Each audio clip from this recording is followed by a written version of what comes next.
Hey Last Looks crew, what's happening? And what time is lunch? When do you think we're going to wrap? Yep, those are the questions I will ask at some point every day, probably mixed in with a few variations like, what the fuck is happening? Why are they shooting the shit out of this? Do you ever think we're getting out of here? And what's a crafty? Don't tell me I'm the only one. Anyway, today on the show, I'm chatting with the wonderful hair and makeup artist, Kate Benton. If you are UK based, I would be surprised if you don't know Kate, or at the very least have heard of her. Kate is the proud owner of the makeup supply store named P.A.M, Precious About Makeup. Be sure to check out their Instagram page. They love to share tips and tricks every Tuesday. So do yourself a favor and fall into that scrolling hole for a while and learn some handy dandy stuff. The link in their Instagram is attached to this episode in the show notes. Just scroll down.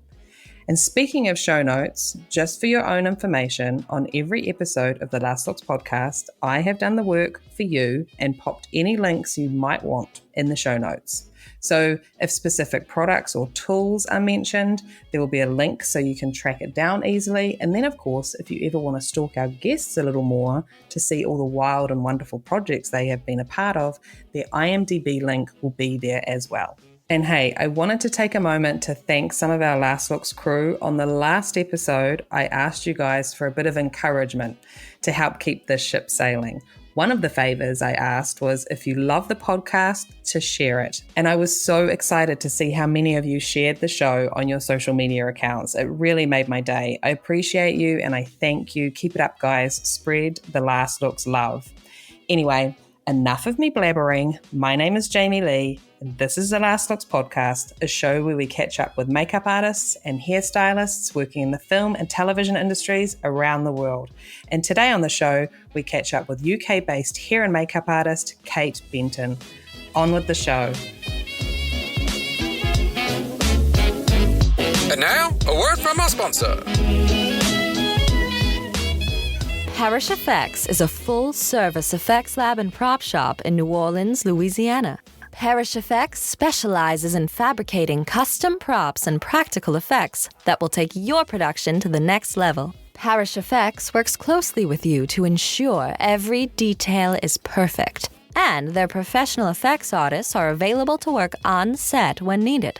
Parish Effects is your one-stop effects shop for makeup prosthetics, props, fabrication, and in-person special effects makeup classes. Parish Effects. Elevate your production today. Visit parisheffects.com. And now, our feature presentation. Pictures up. Last looks. Rolling. And action. Welcome to the Last Looks podcast, Kate. Thank you, Jamie Lee. So nice to have you here. Okay, so this is where our story begins. I want you to finish the sentence for me, okay? Mm-hmm. Once upon a time, there was a little girl named Kate, and when she grew up, she wanted to be... She actually did want to be a makeup artist, and she was very lucky, Kate was, because she lived in a part of London where the BBC had its massive training headquarters and one of the best courses in the world. So having left school, she applied and didn't get into the training course because it was hugely oversubscribed. Yeah. But eventually she did get into the training course and was then given a free, and that wouldn't happen nowadays, a free 2-year training by the BBC, 3 months in a school. And then the rest of the 2 years spent in brackets, meaning you were an extra pair of hands on a job. And we covered everything from documentaries to dramas to studio-based news programs. So we got a really good grounding. And it was a lovely network from the point of view that you had a lot of backup. You had your own postiche department, you had your own prosthetics department, and everything was in-house. And it was a strict training environment. They did throw people out if you didn't pass muster or pass exams. Yeah. Quite hierarchical, but a huge privilege to have been given that. Honestly, every time I hear about it, it just sounds amazing. It was. Like, what an opportunity. It just doesn't happen anymore. And it's so much tougher now for my own children, whom are adults, one of whom works in the industry as a script supervisor. You know, it's a very different approach to life when you have to get paid work quite quickly because you basically got to meet the rent. I mean, the traineeship at the BBC wasn't paid bundles, but it certainly paid you enough to make your rent. And that was such an honour and a privilege. And really for a working class girl like me from West London to be given an opening into a world where I saw things I would never have seen. It was a huge honour and privilege, and I'm really upset that it's gone for people, but it has gone. Yeah. And so this is in your backyard, so very close to where you were living and growing up. Absolutely, literally round the corner. In fact, my mum had worked as a cleaner at the BBC when I was a kid, so I had used to troll down to White City with her. So here I was back there. I started at Ealing Film Group working as a secretary, trying to get my way in, working for film editing. And then I managed to get on a training course and trained in a place called Kensington House, where we had a makeup school under P.A.M. and then put on the job at all over, really. And is that how you figured out that was a job and a line of work to do? Or like, how did you as a child kind of work out makeup is what I want to do? Do you know, I don't know. I always enjoyed art. I always enjoyed history. I kind of think I read somewhere maybe, in those days, which is a long, long time ago, as a girl growing up in London, that I remember being offered nursing, teaching and banking as the three options that you could go into. And there wasn't much else offered. But I think I picked up I think because I was local to the area, the BBC had put a schools thing out saying that they offered all this huge range of jobs to people if they wanted to come and work for them. And I think I saw makeup, and it just absolutely caught my imagination because it ticked so many boxes as to what I want to do. And then working at Ealing Film Studios, which was the creme de la creme for the BBC, and that you had your film group there, these incredible film programs were being made there, the beautiful old studios, and seeing makeup artists come in to work on productions and being a little secretary there, I was totally awestruck and wanted to be like them. And I worked really hard. I went off and did a hairdressing, because in the UK we do hair and makeup, especially in TV. So I went off and did my hairdressing course in the evenings, and I did a lot of amateur dramatics, and I kind of just genned up and wanted to be ready when the next course came around so that I had a good chance of getting in. Yeah, absolutely. Because it is such a creative line of work, was your family creative? No, not at all, actually. Well, who knows, they might have been, but I suppose you didn't get the opportunities. I've got one sister who's a nurse and one's a teacher, and parents both, no, I mean, not at all. But wasn't really encouraged, was it, I suppose? Not, and also, unless you had a family that had enough money to allow you to go off to art school. My mother came over from Ireland in the 50s, along with a lot of other Irish people, and my dad was very firmly driving lorries in West London. So it's not really the kind of, who knows, they could have been potentially Michelangelo's, but I just don't think you got that chance. And that was the amazing thing about the BBC. It was a meritocracy. It didn't matter where you came from. You got a chance to move into another world, perhaps. Yeah, absolutely. So how long were you with the BBC? I was with the BBC until 1992, I think. So I graduated up through the ranks I qualified as an assistant, and I did lots of lovely dramas and jobs. And then I became a supervising assistant and then a designer. And I left when my son was a year and a half old. And also, I think the BBC was sort of collapsing a little bit. They wanted freelancers. They didn't really want staff people anymore. You could feel that change kind of happening. Yeah, the winds of change were whistling very, very, very firmly around me. And I used my redundancy money because I thought at the time it didn't really work having children and the hours in our job. So I used my redundancy money to start P.A.M. Oh, wow. Which was in those days called MAP. Okay. So yeah, we started back then when my son was young, and it was wasn't quite as easy as I thought it was. And do you want to, for those who may not have been introduced to P.A.M. yet, do you want to explain what P.A.M. is? P.A.M. is a professional makeup shop in London that services the UK and Europe, really. And we've got a studio and a training area and a large shop, and we hope to try and fulfill everyone's professional requirements for mostly SFX. I guess we don't do that much beauty, although we do some. We do Mac Pro, but we mostly do lots and lots of bloods and glues. And we are, I think, do you know what? Seriously, because I was so privileged to gain a free education with the BBC, I honestly try and give some of that back. So we do quite a lot of educational stuff free of charge. Yeah. Just sharing. There's a popular thing we do, which is called Tuesday Tip, which is 1 minute every Tuesday on Instagram, where we just a tip live from set, just explaining to newbies why we use certain things, the latest things we found. Not just newbies. I love it. Oh, you know, it's a community of sharing, Jamie Lee, isn't it? Yeah. It's just kind of going, we found this. I mean, I've been out in Budapest doing Dune, and we had a lot of bald caps, and we were struggling. We were using opsite tape, which a lot of people will come across, which we used to put on the hair before they were partial bald caps, so they weren't going right down to the nape of the neck. And we were struggling to get these bald caps off late at night because we've been quite heavy-handed with the opsite in order to gain a lot of traction. And, as soon as you release it with your solvent, your super solver, your Pro Clean, it would kind of re-stick to the hair as you went along, and it became a real gunky mess. So it was a bit of a nightmare getting it out.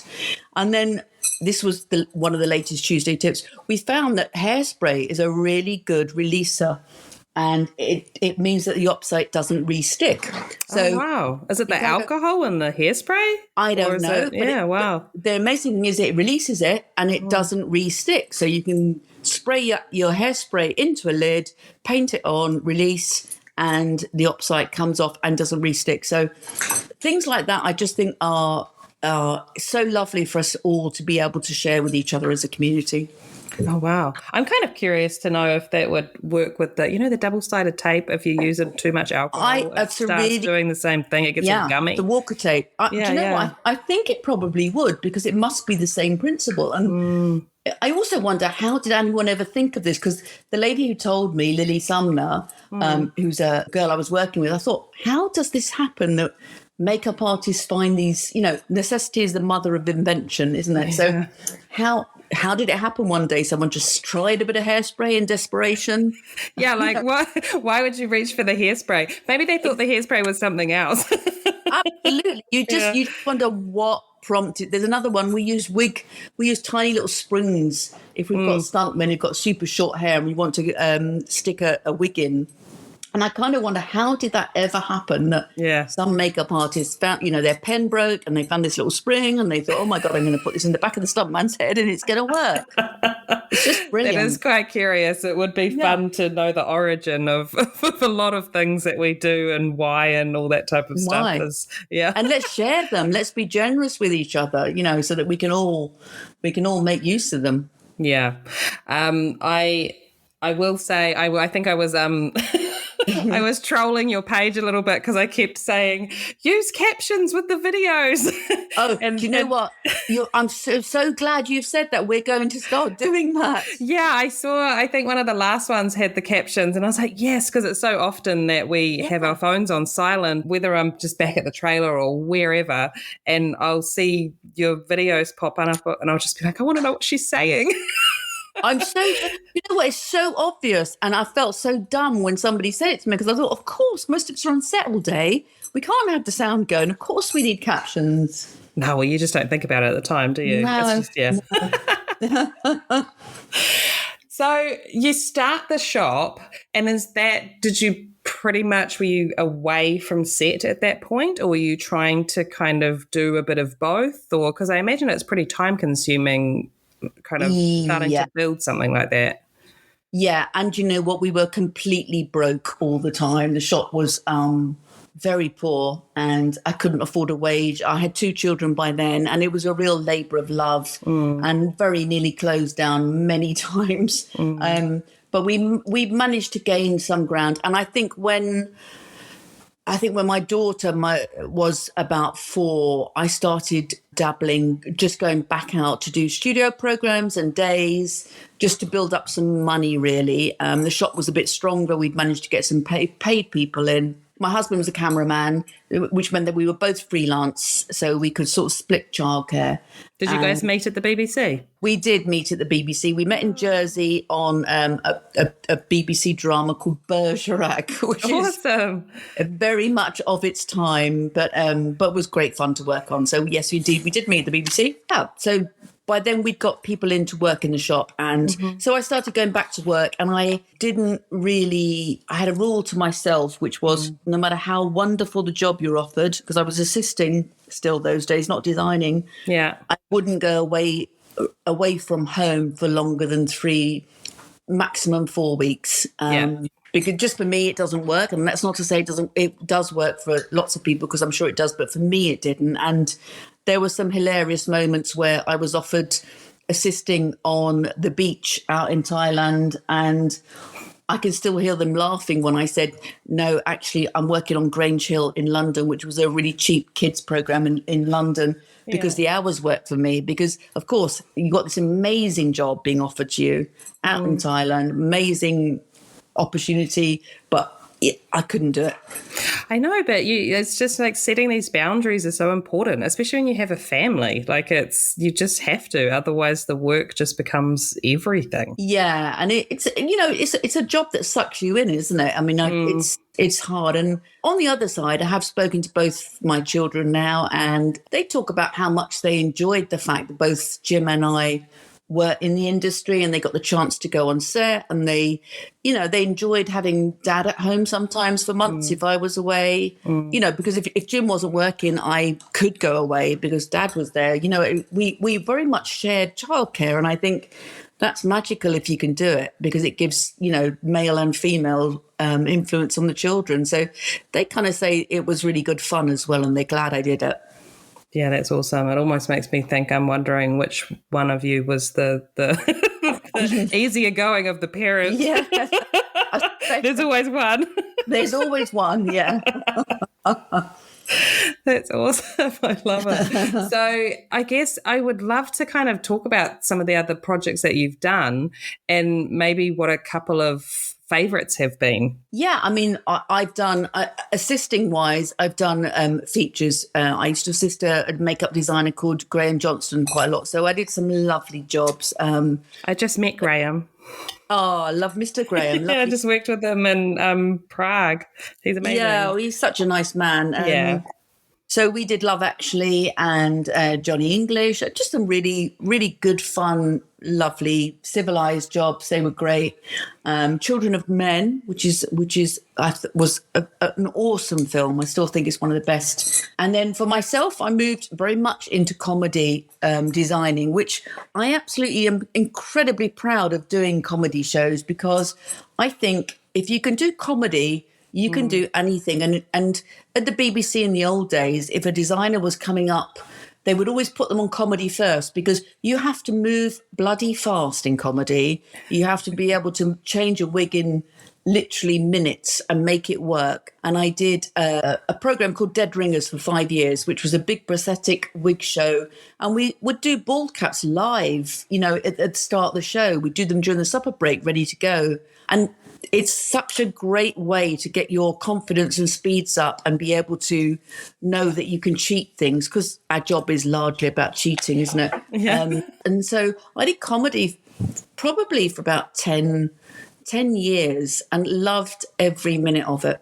It's so fast and so creative. And so often the joke is visual. So often the joke is about the makeup. Yeah, yeah. So you kind of have to hit those marks. Yeah, and so for me, I much prefer jobs where the makeup is a crucial part of the story, as opposed to just a straight makeup job. I mean, I just love dirt, I love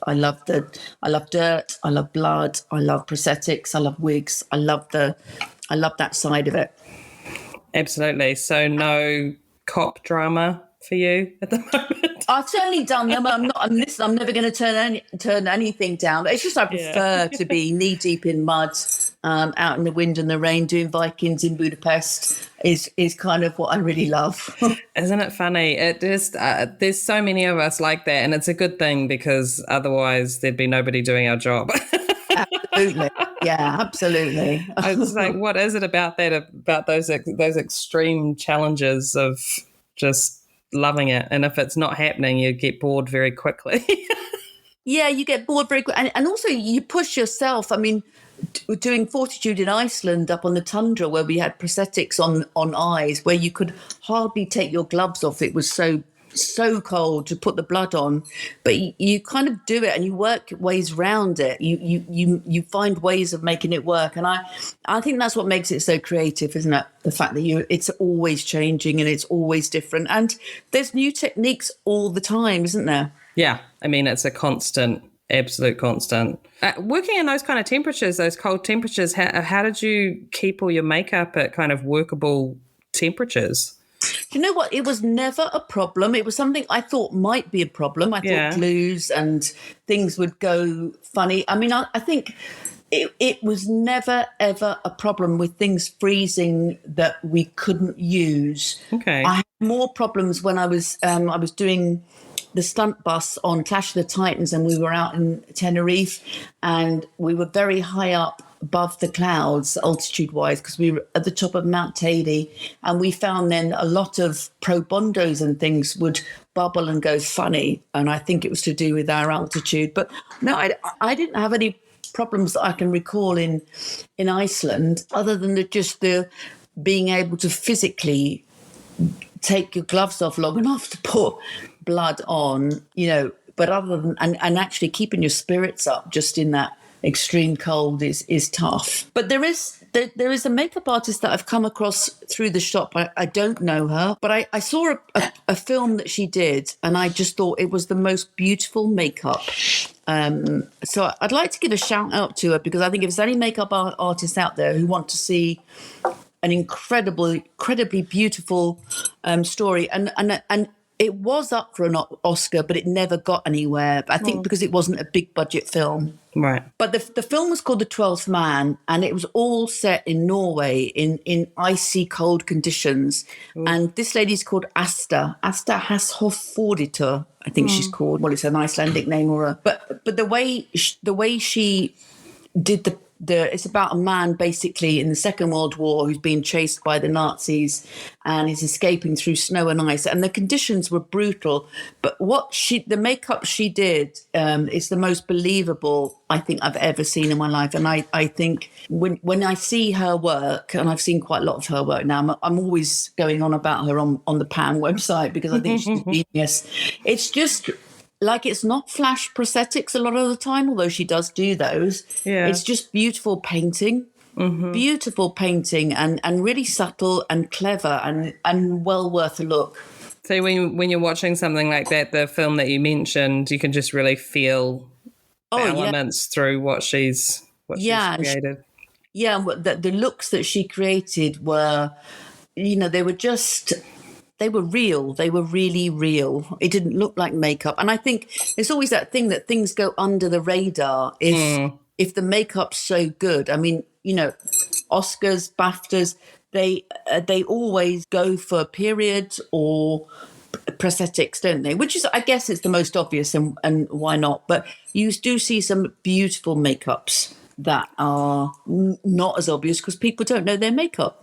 Yeah, so I mean the job's been done beautifully because it's just so subtle. You don't even you believe it immediately and think it's just part of the situation. It's I do wonder how I understand how people in our line of work of being hair and makeup people may see that and be able to appreciate it, but then when it goes out to the wider voting group, I'm not quite sure if it must get lost if it's not obvious. It always gets lost. I think it's just the nature of people going for the more obvious ones, and I just, it's not that it annoys me. It doesn't annoy me. I just think it's the way it is, and it's spotting the really clever makeups. I think is sometimes not about the most obvious ones. Yeah, absolutely. Now going back, and you've already shared something, but I would love to know. We were talking about just things are always changing and we're always learning stuff. What's something else that you've learned recently, apart from getting the opsite tape off? Getting the opsite tape. Well, Now, actually, this may be something that you've got in the States that we haven't got here yet, but I've never seen it, which is that when we use bald caps, we tend to use vinyl bald caps. So they're not latex, they're not plastic, but they're vinyl. Yeah. And so you could buy pre-colored vinyl bald caps, which are in a flesh tone. But the lady who runs P.A.M, a lady called Anne Vick, who's not a makeup artist by training, but she's very, very clever. She kind of said to me, we get a lot of people coming into the shop looking for vinyl bald caps that might be pre-colored for darker skin tones. And she said, what's the chances of that, they could make those? So anyway, to cut a long, boring story short, we came up with the idea of colouring a vinyl bald cap with a blood tone in the centre region, so that basically, because vinyl bald caps are super thin, and when you put them on, you tend to get hair colour coming through and hair texture. Yeah. Which is why we use soap underneath on the hair or got to be or something like that. And crepe hair, just to get away from the lines of the hair. So we got them to make a vinyl bald cap with a kind of D32 colour in the middle, trying to be as much as a generic bald cap around the hairline. And we tried it. We got a prototype from them, and we tried it bravely, Lily and I, in front of a bunch of students. And it was a thing of beauty. So we're going to bring this bald cap out, and it's going to be called the Really Useful Bald Cap, because it was so much quicker to colour, because you had your blood tone in Already in it.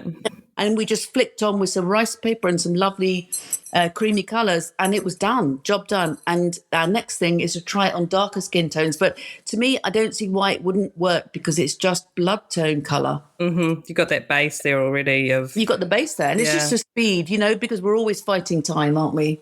Totally. Oh my God, that's awesome. Yeah, it was really, so that's my latest. That was the other week.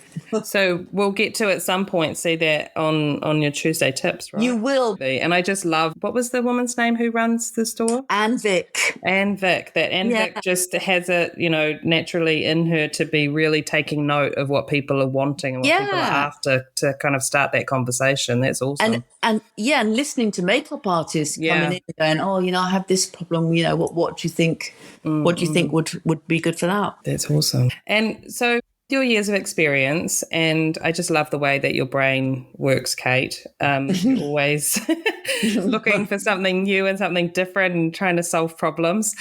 What advice would you give to artists kind of wanting to break into this line of work, and just being that it is so different now than it was when you were coming up? I mean, I get asked this question a lot, Jamie Lee, and this probably only applies to the UK, but I spent a lot of time probably about 5 years ago, and I asked as many makeup designers as I could what 3 qualities they were looking for a trainee. What would be the 3 things that they wanted more than anything? And this is 2 of the answers were completely practical. And I think sometimes students don't appreciate this. And the first answer was that thing that you're an amazing person, you're a team player, you're on time, you're punctual, you're nice, you've got all those lovely attributes that are needed to make you part of the makeup team. So that was the first requirement. That's a general big one of just being a really nice person all round and good at your job and, just lovely.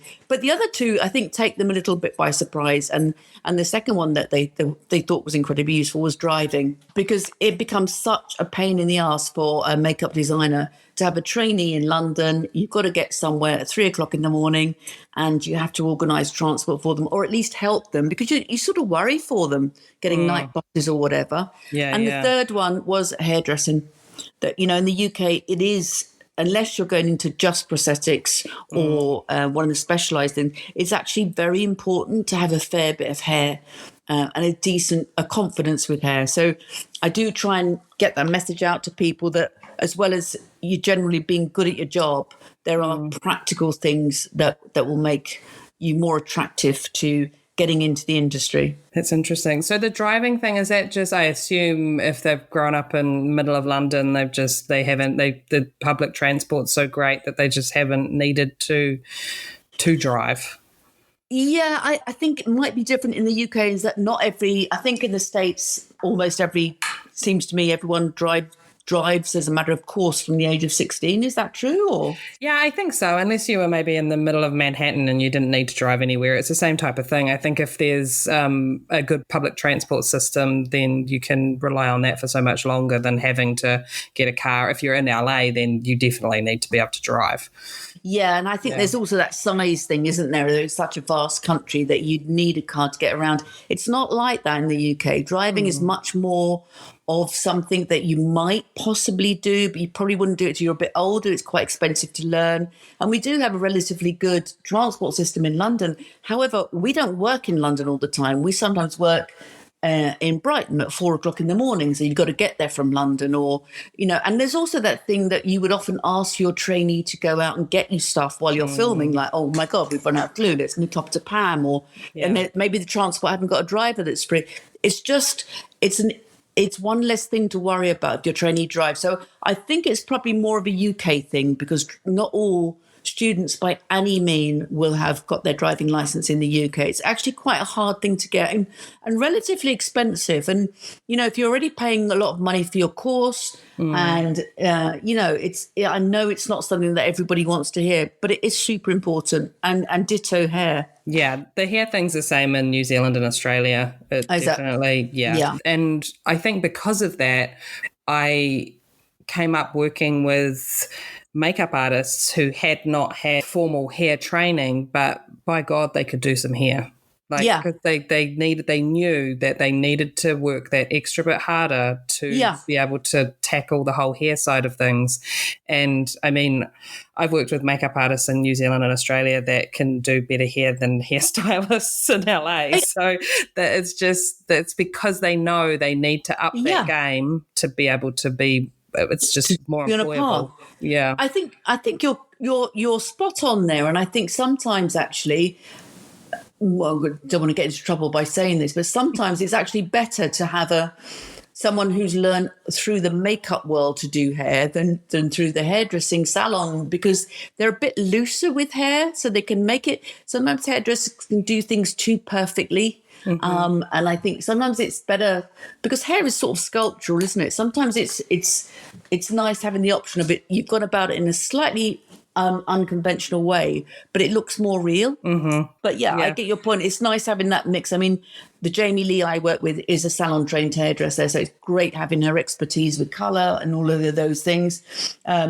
We try and staff our department so much that we've got someone who's the best colorist, then someone who's really prosthetics are what give them their kind of that's what really floats their boat. So we try and cover a lot of bases.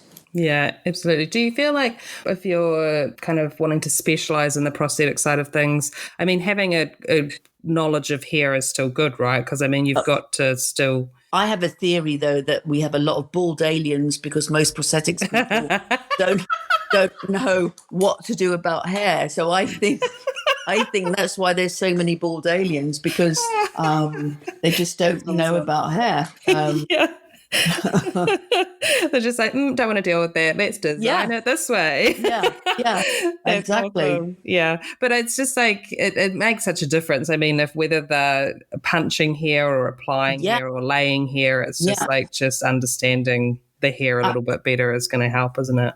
Yeah, absolutely. And in fact, the guy that makes prosthetics for me is actually a hairdresser a trained hairdresser, weirdly enough. So Laurie can, when he made a jaw for Stephen Graham as Marley in Christmas Carol, and just that his hair punching was so good because he understood direction of hair, it just everything. It just was an added bonus to his skills. That's awesome. And there's many things I think that we find rewarding in this line of work because honestly, I don't think we'd punish ourselves with the hours if we didn't. But what do you find most rewarding about this line of work? God, I love it all really. Even the bad bits I kind of love. I mean, I love, I love getting close to actors and I'm old enough now that I can sort of mother them and I'm really protective of my actors and really supportive and I try and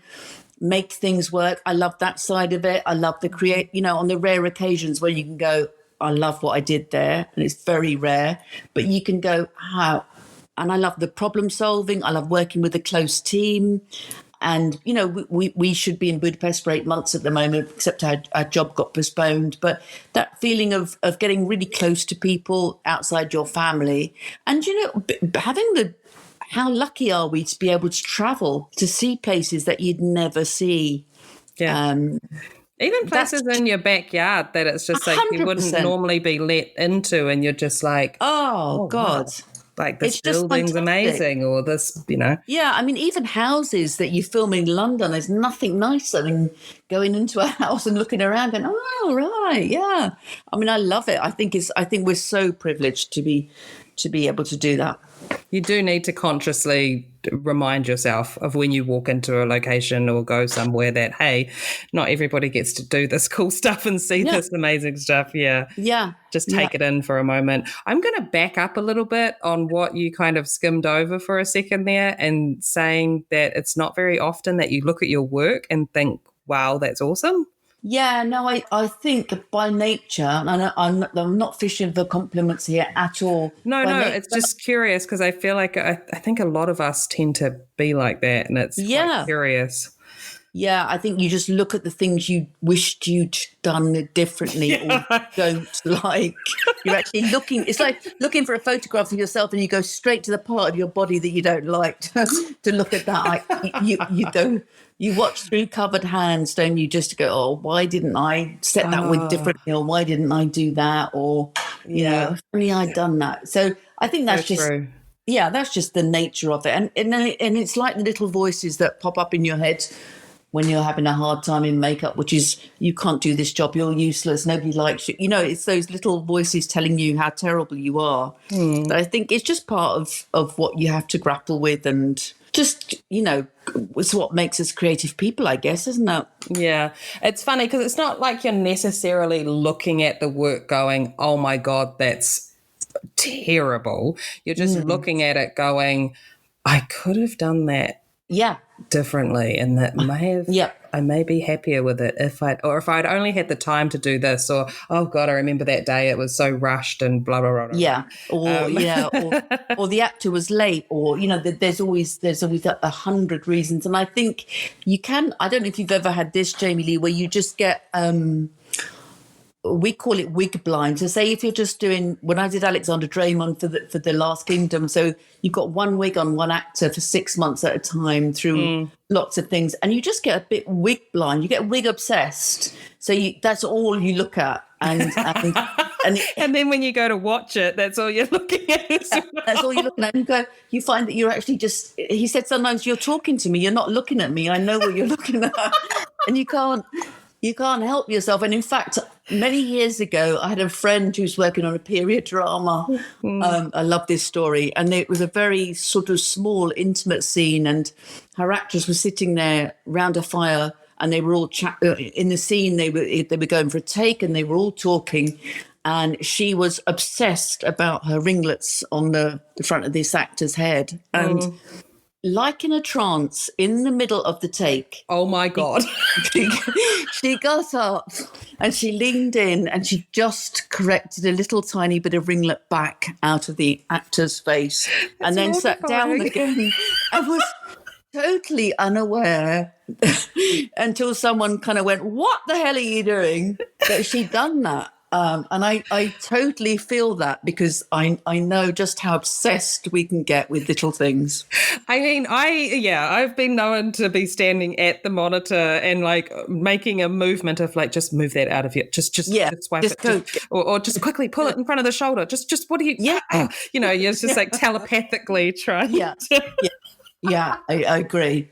And actually, you know what? When it's particularly true with prosthetics, I found on Dead Ringers, we did a lot of noses that had to go on. And actually, I think making little noses work, skin to look like real skin, is much harder than doing a big alien makeup, I think, because you've got edges all around. Anyway, so I found that if the actor's in the chair and you're in the makeup room, you've got the lights on and you're putting a nose on, it's very easy to get obsessed about a little thing and forget that actually you're doing a whole face. So I would find I'd put the nose on usually, then I would start the wig or start something else. And then everything warms up and it all starts to work a bit more. And then I would come back to colouring it all in, because otherwise I could get too obsessed with one little problem and devote all my cool time to that one little problem, which is not, it's a bigger picture, isn't it? You're standing down looking at an edge as opposed to what it's going to look like on the screen. Yeah, you do get tunnel vision and you do need to step back. Like I find that the stepping back has something that I've definitely learned to do when I'm having trouble with something. Yes. If something's just not, I'm like, oh, what is going on? I normally find that I'm so narrowed in on that one thing that I'm just like, hang on a minute, literally take a few steps back. Yes. Look at the whole thing and then be like, oh, fuck. That's what it is. And then it's perspective, isn't it? Yeah. Yeah, like you're absolutely right. And in fact, in the old days, that would be when I would go outside for a cigarette. Yeah. Because, you go, whoa, actually take your eye off it for a minute. But nowadays I'd send them off to costume because they don't smoke. I'd say, just go get your costume on and then come back and we'll have another look at it or something. Because taking your eye away from it, it refreshes it refreshes them. Everything just kind of pulls together a little bit more, doesn't it? Yeah, absolutely. It's very helpful. But when you're in it, it's very difficult to snap yourself out of it, to think, oh, I just need a minute to... Absolutely. Yeah. Absolutely. That's because we care. Yeah. Oh, my God, I still can't. Someone putting their hand in the middle of a take to adjust the ringlet. Amazing, actually. Mortifying. Yeah, and totally unaware that she'd done it. Just in a trance. That's awesome. I hope they use that take. No. Yeah. I think everyone forgave her. Because it was a sign that she that she cared so much. Yeah, it's obviously not intentional, because that would be insane. Yeah, absolutely. It'd be madness.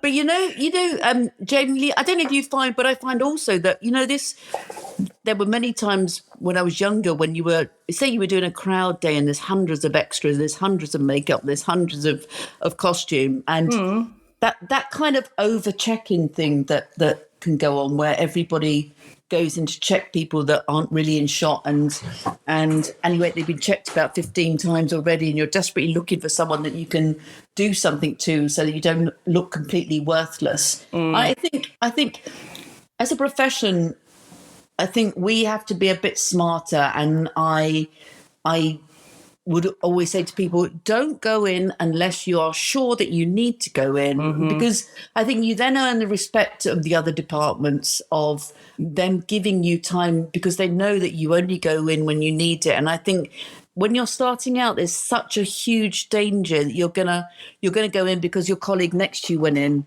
And because the designer's there looking and you just want to impress. And I think, we should understand about the lens and the size and the lighting and what the shot is. And, and ADs should give us more time, but we should only check when we need to check.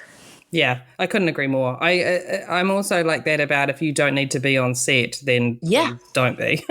Don't be on just set. Go find something else to do, because if you don't need to be there, you just, they turn around and they're like, why are there 500 hair and makeup people here? and it looks awful, doesn't it? Because it's like, and an actor said to me, he said, when on those days, it's like a swarm of mosquitoes coming towards you. Yeah. Because he said, everybody's racing and everybody's kind of getting in each other's way, and it's a horrible feeling. And I think it's something, hopefully it's getting better. Hopefully. I think maybe, just saying it out loud. Yeah, absolutely. And what do you find the most challenging about, obviously you like challenges, but maybe one of the challenges that you don't enjoy so much. What do you find most challenging about this line of work? I think I find it very challenging, I guess I'd call it the politics of it, that sometimes it's changed slightly in that there are more people with an opinion on what should be done looks-wise with an actor. And I think it's particularly true on a modern day show.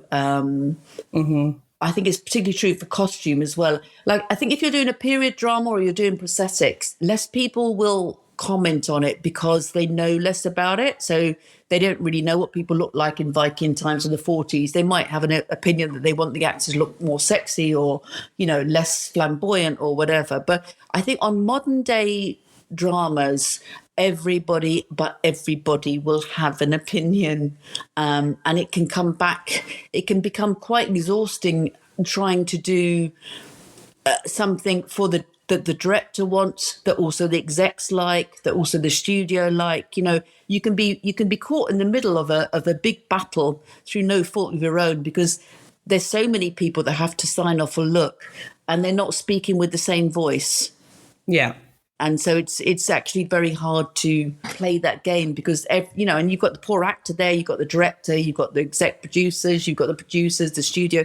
They've all got different opinions as to what looks right for this modern day hairstyle, because they've all got different tastes. It's a lot. And so it becomes quite exhausting having that many people having a say. But I struggle with that one a little bit sometimes.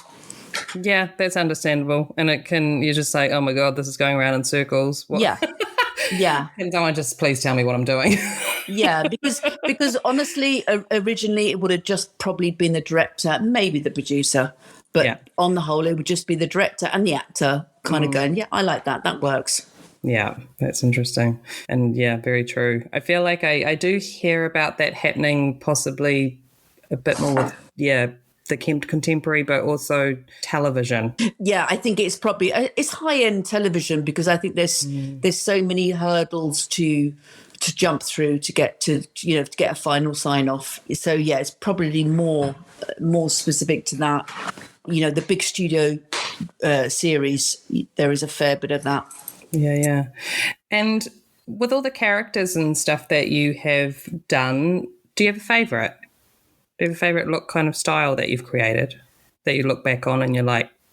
I guess maybe I'd say, I've just done Spy Among Friends with Damian Lewis and Guy Pearce, which was lovely because it was period. Mm-hmm. But I think I did Alexander Draymond as a Viking in The Last Kingdom for 3-4 years. Mm.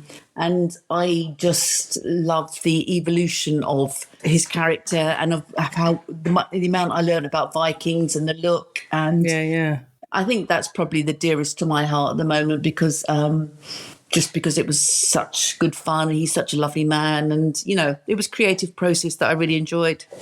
I think, too, going on that journey of having like a timeline and an evolution of a character and stuff as well, you're just a bit more invested in it too, aren't you? It's just... Absolutely. And Alexander really wanted to have shaven sides and a wig on top. And we couldn't persuade enough people to go for that until... And so one day he had a day off and we did a bald cap on him and put the wig on top, and he dressed up and he went down on set, and the producers were there and they really loved it. They really liked the look. So it kind of, we were like, yes, finally. We convinced them that this, for the next season, maybe he'd be able to shave his sides and we could put the wig on top. So it was really, I felt really good when we did it. Yeah, it's funny how sometimes it's just the imagination just isn't there with some people, that they need to really see it. They need to see it, absolutely. Yeah. This is I don't know if this is a super negative question to ask, but we do make mistakes. So I'm just wondering what you look back on as like one of your mistakes in your career that you're like, oh God, I'm still kicking myself about that. Or, oh God, a lot. That's almost a daily thing. I've done some corkers in my time, let me tell you. I stuck an ear on upside down, and that's not an easy thing to do. I'm sure you're not the only person who's done that. Do you know what? It looks all right. It was only... it certainly looked like... Well, how I got it to work, I don't know. But yeah, you're upside down. What have I done? I've done some terrible things, I think. I allowed, many years ago, I allowed a trainee to was before we had opticians on set, and I allowed a trainee to persuade me that she'd got the right solution for an actor to use their contact lens solution, and actually it was a cleaning solution. And I should have checked this back in the 90s maybe. And so it ended up with the actor who was due to go on set and had full makeup and wigs on, putting some lenses in and basically putting very, very strong cleaning material into their eye, which meant that, A, I had to get the lens out straight away because I knew what happened. Yeah. And B, she was absolutely furious. And C, she could have sued me. Yeah. And I should have checked that. And that was a real learning curve for me when it involved, nowadays you'd have an optician anyway. Yeah. But also, we are dealing with serious stuff sometimes. We are dealing with, people can get injured and hurt. I think you've always got to check everything. And I'm always, whenever I'm talking to trainees or students, I say, please join your union. And there's a good reason for you to be in that union. And it will not only educate you, but it will also provide you with some kind of protection should anything happen, because you have legal protection. So that's, I think really important. Absolutely. And we kind of touched on this just with what kind of makes trainees and things more hireable, but just in your day-to-day workings with makeup artists and hairstyling and stuff, are there certain techniques or kind of skills within what they're doing that are more practical, so within the art, that you think some artists maybe need to develop more, that you see a lack of people knowing how to do? You mean technical skills? Yeah. Yeah. I think the only thing I see people doing is not so much a technical skill, it's more a reading the room skill or picking up the vibe skill that you either, I'm afraid, have or you don't. And it's just reading, if your actor's feeling a bit nervous, it's reading that vibe. If the makeup's not going well, it's picking up the vibe from the person two stations down that they need help. I think it's just an awareness thing that I think people aren't always aware, aren't always in tune with that.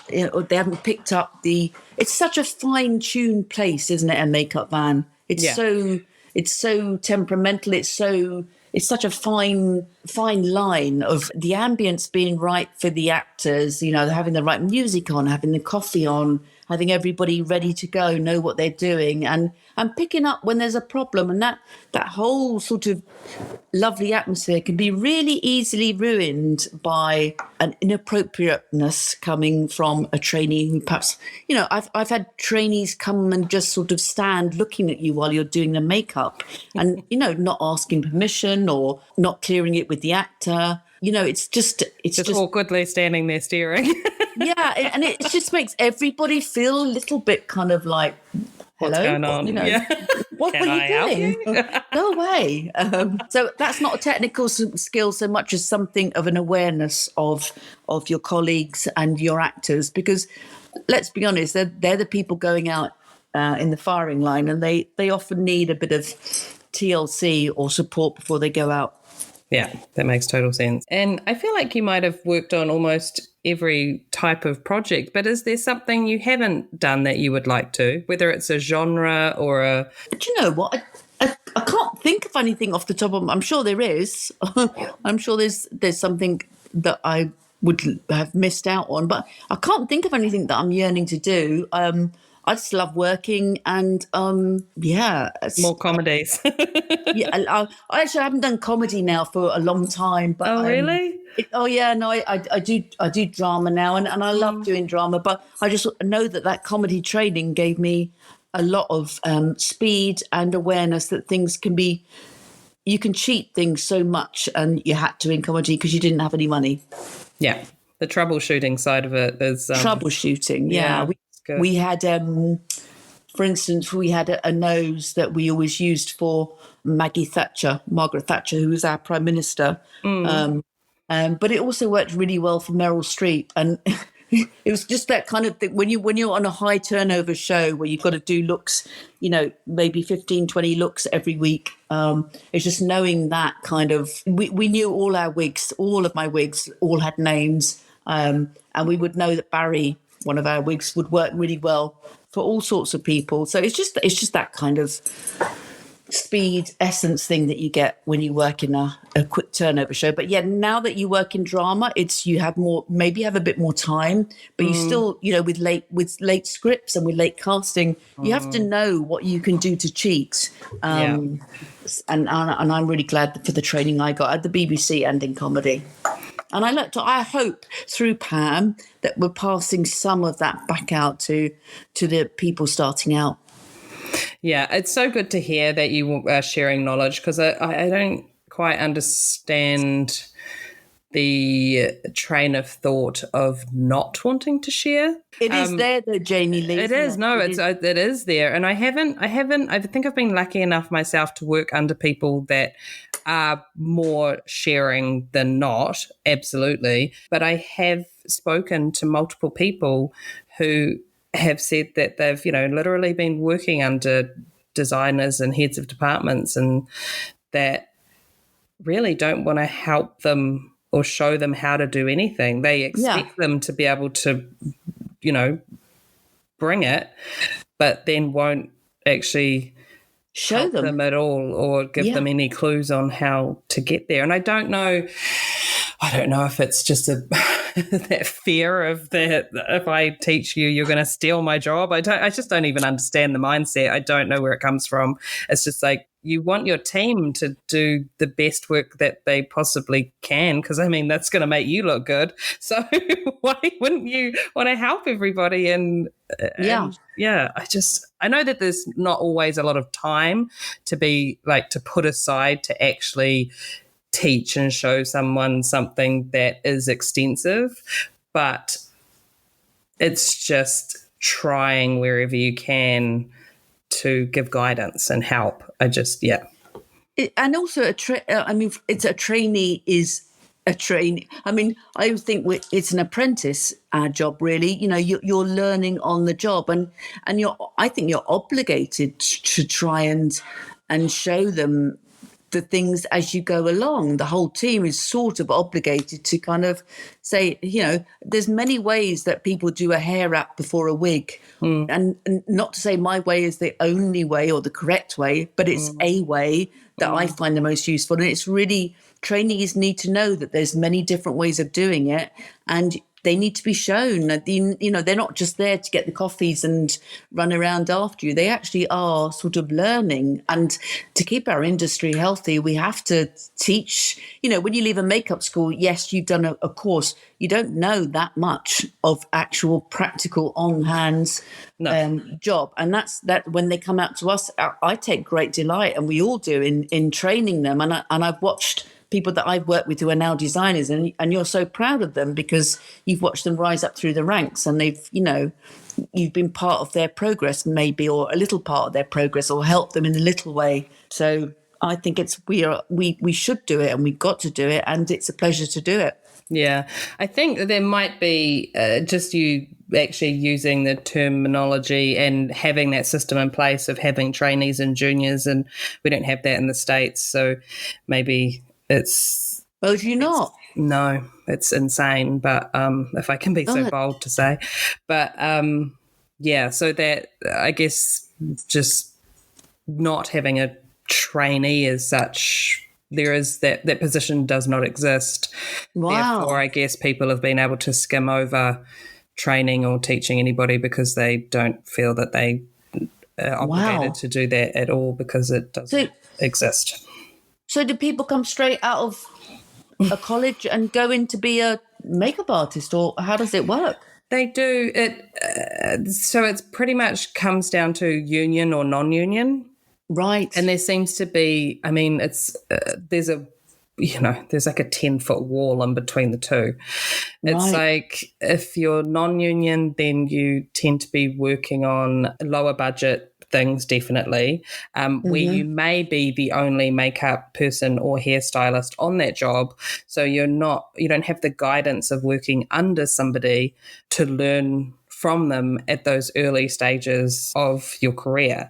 So I assume some people swim, some people probably sink, and some people would come up with some pretty interesting habits, possibly because they're kind of figuring it out as they go along, but sometimes by themselves. So if they don't kind of make an effort, I suppose, to get into some type of community, to maybe talk to other people or people who are higher up the chain that have been doing it longer than they have, then, you know, by the time they get their days and get into the union and they've department headed, you know, 10 low budget indie films, they probably feel like they know everything, but haven't actually really worked under somebody who's been doing it for 30 odd years.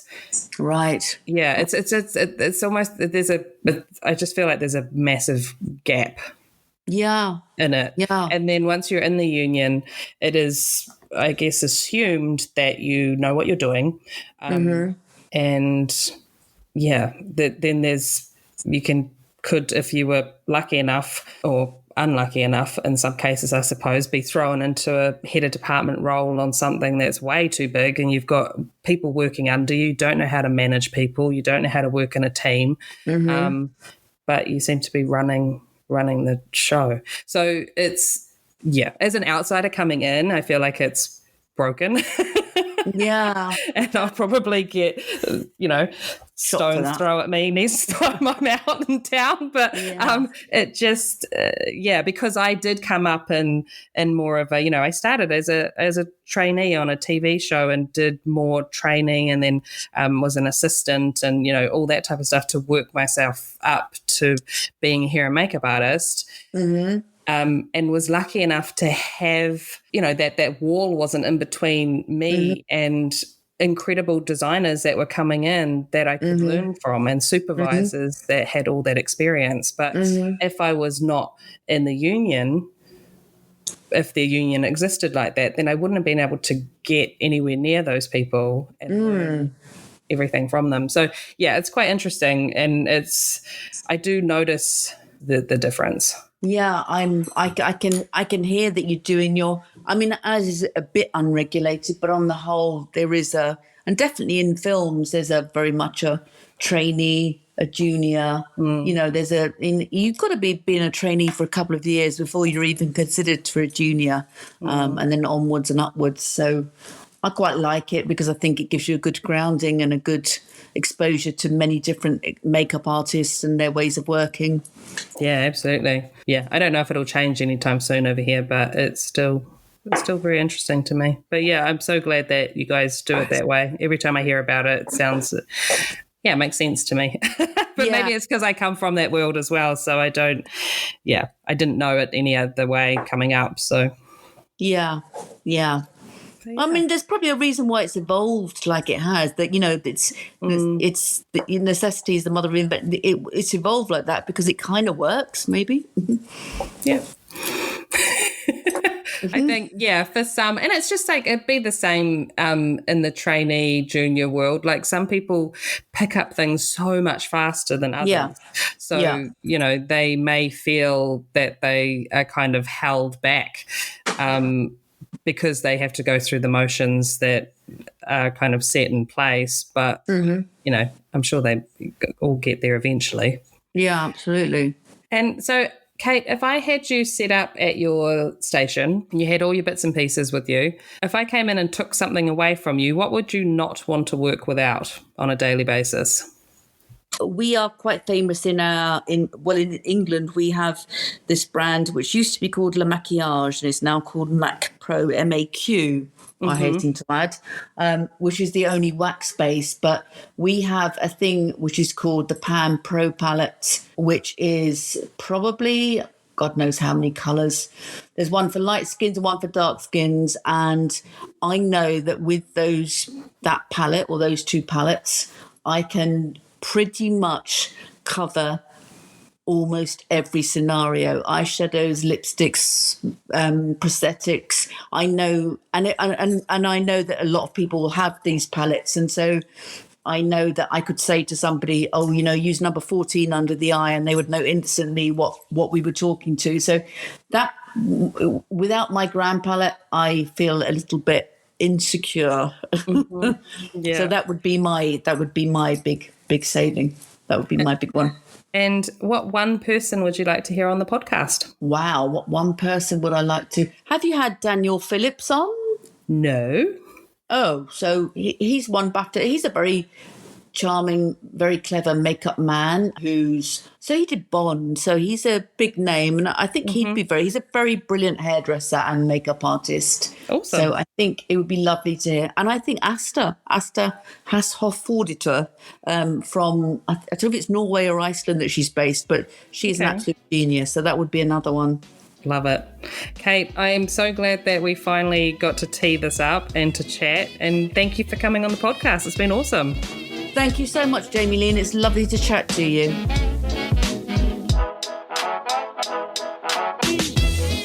Okay, Last Looks crew, thanks for listening. And remember, if you love it, share it. A quick scroll down and you'll find our show notes. Or maybe you'd like to give your support and leave a 5-star review. Go on, I know you want to. Search the Last Looks podcast on Instagram, Facebook, or TikTok, whichever one tickles your fancy. And a massive shout out to the husband, Brett Stanley. Without his patience and tech support, this whole podcast situation simply does not happen. And cheers to Liliana Rose for her fabulous voice acting talents. Okay, Last Looks crew, that's a wrap for me. I don't need to be told twice to get out of here, so bye. I'll catch you on the flip side. That's a wrap, people.